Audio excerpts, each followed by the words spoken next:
Welcome to the Wedding Potluck, a wedding planning podcast about navigating the ups and downs of wedding planning and marriage. Hosted by wedding industry pros, Belinda, owner of Sovereign Bee, an event planning company with a roster of A-list celebrities, and Christian, aka DJ Menace, owner of an award-winning wedding entertainment company for over 10 years, along with special guests ranging from wedding vendors to real-life couples. Welcome to the Wedding Potluck.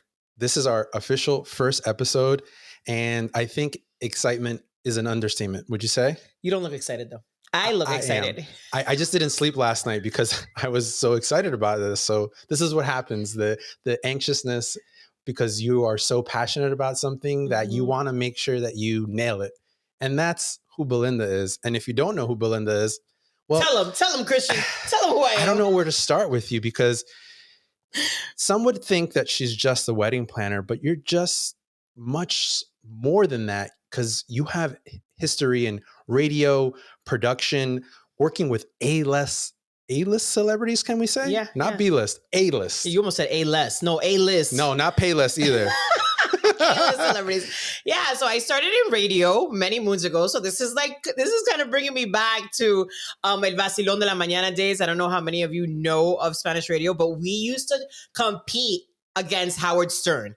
So for those of you that might not know us, should I put on my headphones? That would freaking work. See? Yeah, like she's a little rusty from the radio. I'm a little rusty, right? So for those of you that don't know, Howard Stern used to compete. We used to compete against El Vacilón de la Mañana. That's a big show. Big show. And we actually beat them twice. In ratings? In ratings, yes, twice. Wow. A Spanish language radio show beat out Howard Stern twice. He even called the host over to his show. It was hilarious. That's a fun fact. It's a fun fact. So that's where I started. I started in radio. And then I went into concert production and I did work backstage for a lot of the events at Madison Square Garden before even Barclays came to be. So that's a little bit about me and where I started. That's an amazing start, but you're not finished. What am I not finished? No, I'm saying you got a lot more things that you're doing. Stuff. Yeah. I do a lot of weddings and I just take a different approach on it. I take an approach like as if it were a concert. And I think that what makes my style a little different. I dig it. Yeah, it is different. What is it called? There's a term that you use that I've heard you use it before. It's almost like it's not a wedding term. It's a production term. Like, I think I say it's go time. It's go time. Yeah, it's a different energy. It's almost kind of like, yo, this is a wedding. Take it easy. Take it easy, people. Take it easy. I get it. Belinda, you've done so much, and it's truly an honor to be co-hosting this podcast with you. This podcast where we're really trying to help others, but dig a little deeper too, not just the fun parts of wedding planning, but also the things that people don't talk about. And I think that our collaboration here is important because myself, I come from a private event industry background as well. I've been doing private events for almost 20 years, but more specifically, the last 11 years, I am a co-owner of a wedding entertainment company. And that wedding entertainment company has covered anything from not just playing music for your wedding, but I also marry people. So I do ceremonies.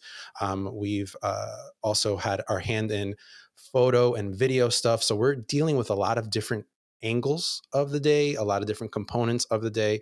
And it's a lot of things that you don't see, in these finished products, so to speak. So I'm excited to bring that to the table. How many reviews you have now? Because you have a lot of reviews. On the Knot, you're like Hall of Famer, right? Yeah, I mean, we are like big doo-doo. Very fortunate. We have hundreds of reviews on the Knot, hundreds on Google. I think Google, we're almost at 250 now. Okay, that's good. Some good stuff. And that's us not really trying hounding people. Yeah, I hound. Yeah, I hound. I only have like 50.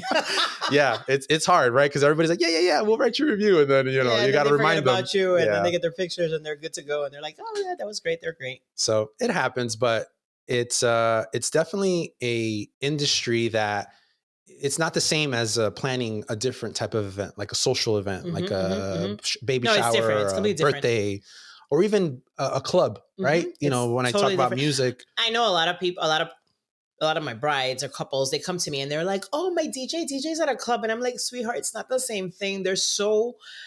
it's more intricate than that, right? You need to deal with the maitre d', you need to deal with the decibel levels, you need to deal with the guests that they're complaining. It's so much more, and then keep the event going, right? Absolutely. Yeah. And you only have a very minimal time. It's not like a club. You got all night, right? Oh, yeah. No. And they're drunk by the time they get there. Between formalities and all that other stuff, you don't really have a lot of time. But I think that's a great topic for another episode. Today's episode, we're going to talk a little bit more about the start. I'm engaged, right? And it's kind of also engagement season. We're in the winter time here in the Northeast, where a lot of people are getting engaged over the holidays and Valentine's Day and all that good stuff. But it's also like, you got this ring. Now, what do you do? Where do you start? It's overwhelming, right? It is overwhelming. And I think people don't take the time to enjoy their engagement, right? They get the ring and they're like, oh my God, I got to find a venue. I got to do this. And I'm like, yo, chill, relax, right? That's very true. First, get yourself a manicure. That's the first thing. So if it was truly a surprise and your nails look like crap. True. Yeah. You were in your sweatpants and your Uggs and your nails weren't done. You need to redo the whole thing for a camera. Yeah. And for your family and stuff. So I always tell people, make sure you get a manicure afterwards. Absolutely. And then post a few pictures with your selfie after you tell your friends, your best friends, your family. Like, I think it's a great thing, right? Like, enjoy it a little bit. FaceTime people who are not around. FaceTime, go out to dinner with your friends. Like, just like enjoy the moment, because I think it's the best part about being engaged. You know what stood out to me recently, to just kind of give you like a real life story that I've never experienced, right? Like I've been doing weddings for so long. I had a bride reach out to me, right? They locked down their venue, which is an important part. We'll get to that another time as well. But she emailed me and said, hey, I really want to talk to you. However, can you talk to me in like 2 or 3 weeks from now? Because I want to give myself a moment to take this all in and enjoy. And I'm like, absolutely. Because that's something that we talk about that most people are not doing. Taking a moment to take it all in. We live in such a fast-paced society that we don't stop and smell the flowers, so to speak. Yeah, we don't. And getting engaged is a it's smelling the flowers. Yeah, it's the smelling the flowers of the wedding. Yeah, look at that ring. You know, like you said, call some friends and enjoy it and get it insured. Oh, yes, because correct. A lot of times people are not aware that you should insure your ring, because it's most of the times the sizing is off, right? Yes. So they purchase the ring for you, they assume the size, or they steal one of your rings, or I don't know. There's a couple of ways of figuring out their ring size. And then when they put it on, it fits, but it might be a little loose. Yes. And then you go and you wash the dishes in a public bathroom. I mean, wash your hands in a public bathroom, and there goes the ring. Right. So you need to make sure it's insured. Correct. But if you are washing the dishes in a public bathroom, please don't listen to this podcast. It's such an expensive piece of jewelry. Yes.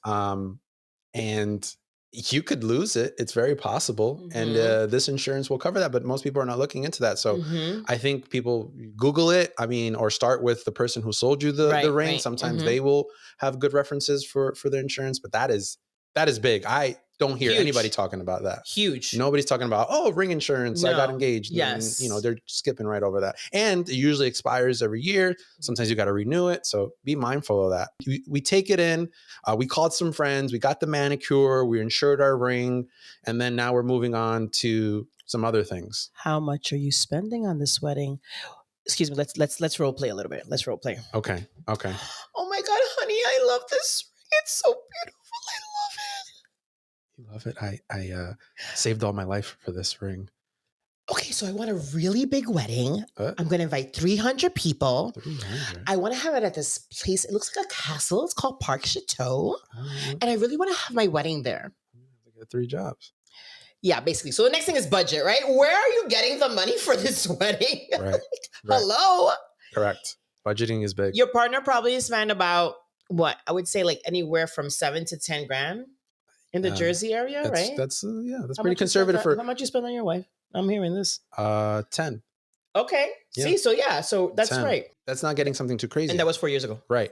Like I was. But the clarity was good on it. The clarity was very good. That was actually one of the biggest things on it.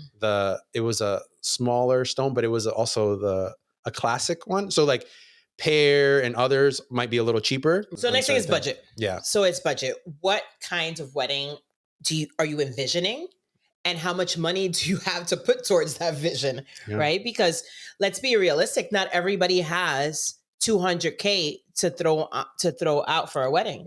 Absolutely not. And the That's a costs lot. add up quick, right? So Very. it's really important for you to come up with a number. Mhm. Some of you have savings. I know a lot of people save money just for their wedding. They're like, oh, I know I'm going to get married. I started a savings account when I was 21. Now I'm 31. I Yeah. have about 20K in there. So that's a good start. Right. Others have parents that they're dying to marry you off. And they're Yeah. like, I want this person out of my house. Yeah, I low key hate on those people when I get those checks. Right? And They're I'm like, like, "Oh, my- damn, I wish my parents my would have given me some. They gave me the bendición. Like, good luck. Good luck out there. Yeah, they're like, oh, my mom's going to send you the check. I'm like, oh, okay. All right. I'll take it. Yeah. So a lot of people, their parents Yeah, pay for their weddings, right? absolutely. It happens. I had a couple recently, and yes, her parents paid for her whole wedding. It was almost 200K, Yeah, and she only had to worry about like tips and stuff. So Wow. of course, you have that's a if you blessing. have that blessing, right? Or you have godparents, because there's godparents too Take in it. Spanish. We call Yeah. them padrinos, like the Right. godfather. Correct. They also tend to pay for your weddings, like you make them the godfathers. If you have any rich friends or wealthy friends, Ah, you tell them, hey, you want to be the godparents to my wedding? They that's a already good know. idea. Godparents always have rich to. people, friends. Okay, I wrote it down. Yeah, no, that's big. But I think just to add to that, it's also with all this budgeting and all this thing, it's not getting out of hand in the sense of you got to make sure you're on the same page as a couple, Right. right? Because Correct. one might have this vision, the other one has that vision, and if you guys are too far apart, you're going to have to figure out how to meet in the middle, Mhm. and that's going to include this whole budgeting thing Mhm. where it's going to affect a lot of things. Yeah, some people want to go into debt. They're like, I want this wedding, Yeah. and we're gonna take out a loan, and we're gonna Yes. take out these credit cards, and we're gonna build these points, and this is what we're gonna do. Mhm. So, everybody's different, right? Like, I don't know if I I've- would go into debt. I Yeah. think I'd have my wedding in a backyard, right? Yeah. That's my Oh, dream. that's a different episode. Well, We're that's- going to yeah. do that one too. We're talking you know, about a lot of But future it's- episodes okay, here. but it's Backyard but weddings. it's budget. It's Yeah, budget. no, it is, It's it is, it budget is, it related, is. right? So that's the next thing. So budget. No, it's big. And then with budget comes your venue, right?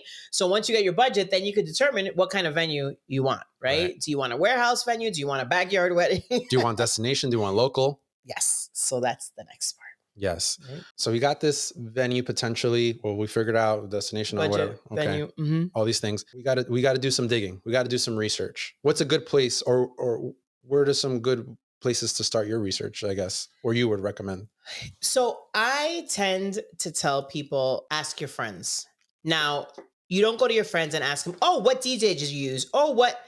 Unless you attended the wedding and you saw the vibe, but don't always ask them. I always like to ask, what would you have done different at your wedding? Yeah, no, seriously, learn from others' mistakes, because Mhm. really you're not going to know what those potential obstacles are because you've never been there. But if somebody else has, then they can maybe save you from a disaster or a big mistake. Mhm, I know us as vendors, we do the same thing. We bring our professional expertise to the table to help people avoid potential mistakes, Right. right? Because that's the Mhm. last thing you want to do after all this planning, all this money, all this time, all this effort, and then now you're just like winging it. Like Right. at that point, you got to go all in and be like, I'm going to make this right Yeah. as much as possible. Yeah. Not to say things can't happen. Right. Things can always happen. But Right. if you ask and you start asking your friends, oh, so what could you have done differently? And what did you feel your wedding was missing? And these questions. And by the way they answer you, you're gonna learn a lot. Like, and if you don't have any friends, then go online, do a Google search and like this. What could potentially go wrong at a wedding? You'll find a lot. Depending on your venue, of course. So depending on your venue True. and your budget, right? So what could Correct. potentially go wrong if I have an outdoor wedding? What could potentially go wrong if I have a destination wedding? Right. Right? Because we have that incident with Southwest over the holidays. Absolutely. Southwest canceled thousands of flights. Yes. And it's an ongoing thing. Yes. And this person she couldn't get to her wedding. Her, the bride, nor her guests could get to the wedding. That's Right? crazy. Now, what do? She's No. here crying on TV. Sweetheart, that's not going to get you anywhere. No. Right? But it's something that, and then after you can, the couple themselves will tell you, oh my God, I used this person. They were amazing, but you should really use them. And then you can start doing research like Always do your own due diligence. Like Belinda mentioned, really it's going to come down to what's going to make most sense for you, your vision, your style, your budget.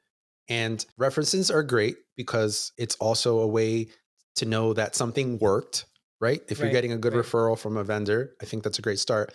But take your time and interview the vendor at least, right? Or interview the venue that maybe they recommend, whatever it is that I they're always referring think you. you have to interview. It's like buying a car. Who walks into one dealership and buys the car? Mhm. Like people, for real. Unless you've bought your car in the past there, right? That's different, right? If you Yes. previously bought your car there and you had a great experience, you're gonna go back. But Relationship. as a first time buyer, you don't walk into somewhere like, this is it. Right. Hello, you're not gonna do any research. Like, this is it. Why? Because he sold you a good game. Yeah, no, you got to Even with me, people are like, oh, I love you. I'm like, why don't you interview a few more people? I always tell them that. Yeah. I'm like, interview a few more people. You might find that somebody might be a better fit. Could be. And then after, I know somebody that went with a planner, and after she signed the contract, she was following me on social media. She's like, I think I picked the wrong planner. Happens. And she wanted to get out of her contract. And I was like, I can't help you get out of that contract, girl. I know her. Like, how's it gonna look?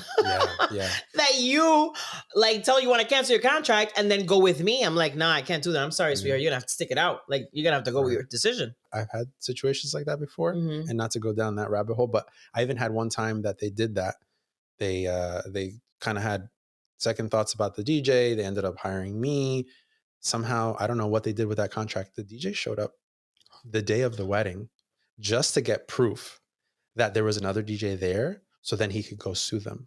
So make sure that your contract and all these things are in place. Oh my God. Because I mean, I still got paid and I still did the wedding and I did a good job at the wedding, but contractually they had a disagreement that maybe they weren't fully out of. And the DJ, whatever his terms were, he's like, you know what?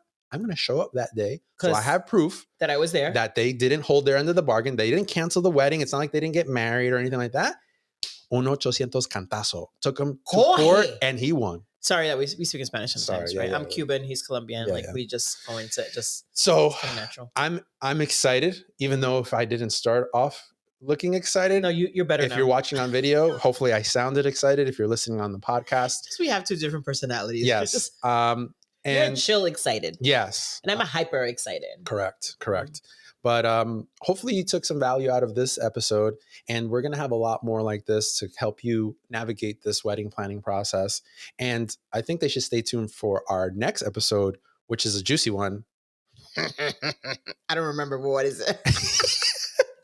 Belinda is brutally honest. So that's a good thing. I like that. Sometimes.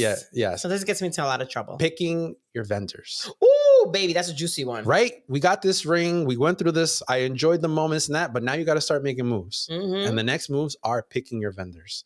And I don't know if that might be a 2-part episode or a long episode, but it's an episode. There's a lot of details into that. So stay tuned for our next episode. Wait, can you remind them of her name again? The Wedding Potluck. Stay tuned for our next episode here at the Wedding Potluck, where we're going to go over so many amazing things to help you through this process, but also we're going to get into the nitty gritty and those things that you don't want to talk about either.